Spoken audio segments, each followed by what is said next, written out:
Welcome to 5 with Feke and Frayer. My name is Feke, and this vocabulary lesson will be using the Frayer Model to develop our vocabulary. The Frayer Model is a strategy used to enhance vocabulary development and deepen our understanding of new concepts. Välkommen! Den här filmen är för elever som läser engelska och vill utveckla sitt ordförråd. このビデオへようこそ。英語で新しい単語を学ぶためのビデオです。Today's word is beginning. Beginning.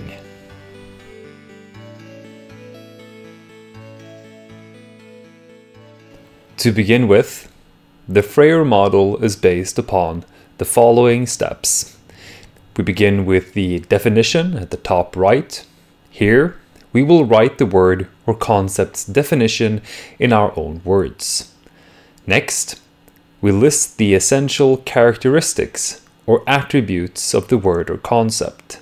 Here we describe usually what is typical of the word itself.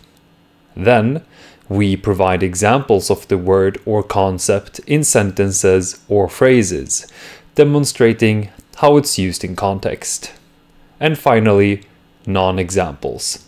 We list them, which are words or phrases that are unrelated to or the opposite of the word or concept. It could also be common misconceptions or errors. Let's look at our word for the day, beginning. Let's begin with the official definition from Oxford Languages. We can see that beginning is a noun, generally categorized as a rather basic one belonging to the A category. Here we can see that it is defined as the point in time or space at which something begins.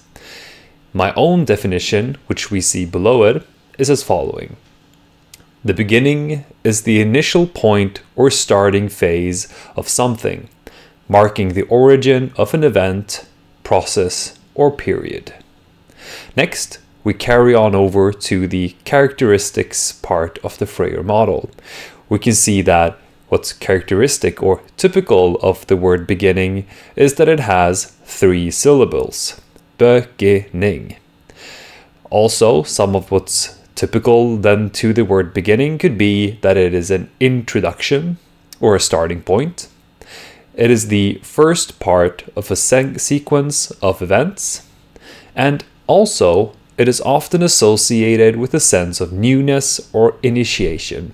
Here I wanted to describe what is typical of the word itself when it comes to its form, but also to the feeling and how it's used. Now let's carry on to examples at the bottom left of the Frayer model. Let's start with some synonyms, shall we? Here I looked up various forms of synonyms and I wanted to include some basic ones all the way to advanced.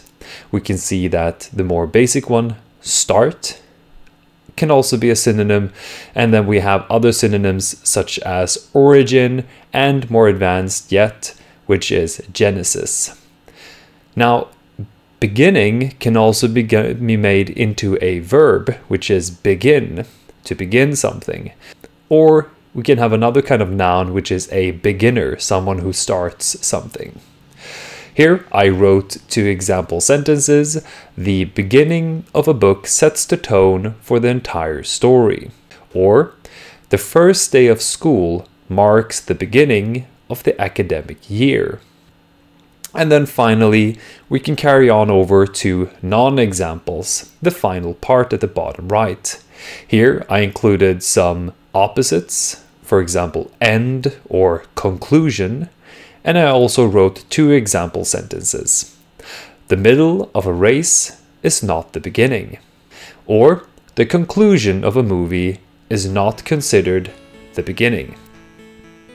Can you come up with more definitions, characteristics, examples, and non-examples? Please feel free to add your definitions, example sentences, synonyms, or non-examples in the comment section below. Please share your own Frayer models or words or concepts that you want me to make a video about. Have a nice day and see you next lesson.